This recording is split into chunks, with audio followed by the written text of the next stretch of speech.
Political ದೃಷ್ಟಿಯಿಂದ ಸರಿ ಹೋದರೂ ಹೋಗಬಹುದು. ಯಾಕಂದರೆ ಇಸ್ರೇಲಿಗೆ ಅಕ್ಕಪಕ್ಕದ ಇಸ್ಲಾಮಿಕ್ ದೇಶಗಳ ಜೊತೆಗೆ ಒಂದು ಒಪ್ಪಂದಗಳಾಗಿದ್ದಾವೆ, ಒಳ್ಳೆ ಸಂಬಂಧಕ್ಕೆ ಬಂದಿದೆ.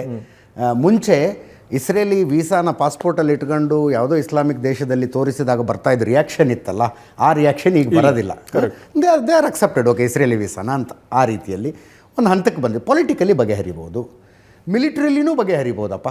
ಇಸ್ರೇಲ್ ಕಡೆಯಿಂದ ಯಾವುದೋ ಒಬ್ಬ ಶಾಂತ ಸ್ವಭಾವದ ಪ್ರಧಾನಿ ಬಂದು ಆ ಕಡೆನೂ ಏನೋ ಸ್ವಲ್ಪ ಶಾಂತಿ ಬೇಕು ಅನ್ನುವಂಥವ್ರು ಬಂದರೆ. ಆದರೆ ಇದು ನಮ್ಮ ಧರ್ಮ ಗ್ರಂಥದಲ್ಲಿರುವ ನಮಗೆ ಸೂಚನೆ, ಈ ಧರ್ಮವನ್ನು ಈ ಮತವನ್ನು ದ್ವೇಷಿಸುವುದು ನಮಗಿರುವಂಥ ಮ್ಯಾಂಡೇಟ್ ಅನ್ನುವ ಮನೋಭಾವನೆ ಎಲ್ಲಿ ತನಕ ಹೋಗೋದಿಲ್ಲೋ ಅಲ್ಲಿ ತನಕ ಇದು ಬಗೆಹರಿಯೋದಿಲ್ಲ ಅಂತ. ಅದು ಹೆಂಗೆ, ಅದು ಹೋಗೋದು ಹೆಂಗೆ? ಅದು ಈಗ ನೀವು ಸೌದಿ ಅರೇಬಿಯಲ್ಲಿ ರಿಫಾರ್ಮ್ಸ್ ಆಗುತ್ತೆ ಅಂತ ಯೋಚನೆ ಇತ್ತು ಒಂದು 10 ವರ್ಷದ ಮುಂಚೆ? ಇಲ್ಲ ತಾನೆ. ಸೊ ಒಬ್ಬ ನಾಯಕ ಬಂದಲ್ಲಿ ಅವನು ತನ್ನ ರಿಫಾರ್ಮ್ಸ್ ಅಜೆಂಡಾನ ಮುಂದೆ ಒರೆಸಿದ್ರೆ ನಿಧಾನಕ್ಕೆ ಚೇಂಜ್ ಆಗುತ್ತೆ. ಓಕೆ. ಸೊ ಚೇಂಜ್ ಆಗೋದು ಈಗ 1990s ರಷ್ಯಾ ತಗೊಂಡ್ರೆ ಇವತ್ತು ಈ ಥರ ಶಕ್ತಿವಂತ ರಾಷ್ಟ್ರ ಆಗುತ್ತೆ ಅಂತ ನಾವು ಊಹಿಸ್ಲಿಕ್ಕೂ ಸಾಧ್ಯ ಇಲ್ಲ. ಮುಗಿದೋಗಿತ್ತು. ಎಲ್ಸಿನ್ ಇದ್ದಾಗ ಮುಗಿದೋಗಿತ್ತು ರಷ್ಯಾ ಅನ್ಕೊಂಡ್ವಿ. ಇವತ್ತು ನೋಡಿ ಎಲ್ಲಿದೆ. So you need a leader, that leader will come.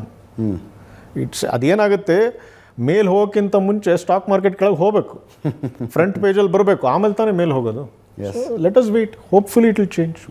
ನಾನು ಇಸ್ರೇಲ್ನಲ್ಲಿ ಓಡಾಡ್ತಾ ಇದ್ದಾಗ ಈ ಸಮಸ್ಯೆಗೆ ಅಂತಿಮ ಪರಿಹಾರ ಏನು ಅಂತ ಕೇಳಿದೆ ನಾನು. ಧಾರ್ಮಿಕ ಪರಿಹಾರ, ಧಾರ್ಮಿಕ ಹೊರತುಪಡಿಸಿ ಇದಕ್ಕೊಂದು ಪರಿಹಾರ ಇಲ್ಲ ಅನ್ನೋದು ನನ್ನ ಭಾವನೆ. ಈಗ ಯಹೂದಿಯಾಗಿ ಮತಾಂತರ ಆಗೋದಕ್ಕೆ ಯಹೂದಿಗಳಲ್ಲಿ ಯಾವುದೇ ಪ್ರಾಸೆಸ್ ಇಲ್ಲ. ಈಗ ನಾನು ಯಹೂದಿ ಆಗ್ಬೇಕಂದ್ರೆ ತಗೊಳ್ಳಲ್ಲ.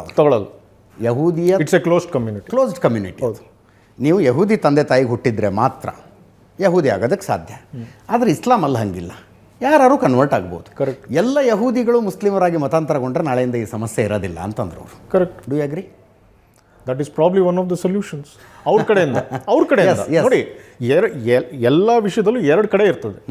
ನೀವು ಅರಬ್ಸ್ ನೋಗಿ ಕೇಳಿದ್ರೆ ಇದೇ ಹೇಳ್ತಾರೆ, ಹೌದು this is a possible solution. ಹೌದು, ಯಹೂದಿಗಳೆಲ್ಲ ಮತಾಂತರಗಳಲ್ಲಿ ಈ ಸಮಸ್ಯೆ ಮುಗಿದೋಗ್ಬಿಡುತ್ತೆ. ಯಹೂದಿಯವರು ಹೇಳ್ತಾರೆ ವೆಸ್ಟ್ ಬ್ಯಾಂಕ್ ಗಾಜಾ ಎಲ್ಲ ನೀವು ಬಿಟ್ಟು ಹೋಗಿ, ತೊಂದರೆ ಮುಗಿದೋಯ್ತು ಅಂತ.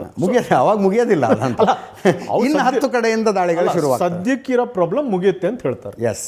So these are all extreme solutions. ಮಧ್ಯದೊಂದು ಸೊಲ್ಯೂಷನ್ ಬರುತ್ತೆ. I am sure it will come.